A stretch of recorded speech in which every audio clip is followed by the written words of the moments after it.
What's up guys, welcome back to another video. In this video, I'll be showing you how to open a Billease account. So in this case, you might be wondering how to exactly open up a Billease account here. Well, this one is really easy. So first things first is you want to download the Billease app. So you can just download this from the Google Play Store, but once you've downloaded it, let's go open it up.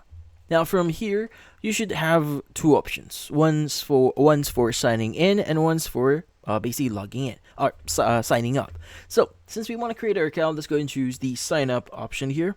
And from here, it's going to ask you to provide two details about your account. So first is the email that you want to use, and second is going to be the mobile number that you want to use for your account.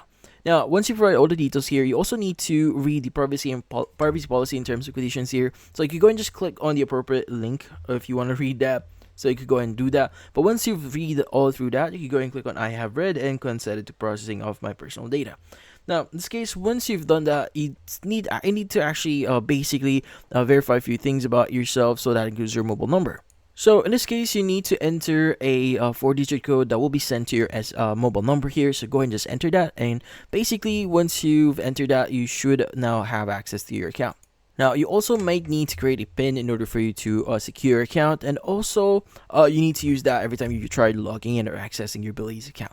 Now, the sign up process here does not end there. You also need to activate your account, so that includes you providing your government issued ID, a clear and visible selfie of yourself, and provide some registration details. So you go and click on activate account here, just follow the on-screen steps here in order for you to basically activate your account. But once you've done that, you should be good.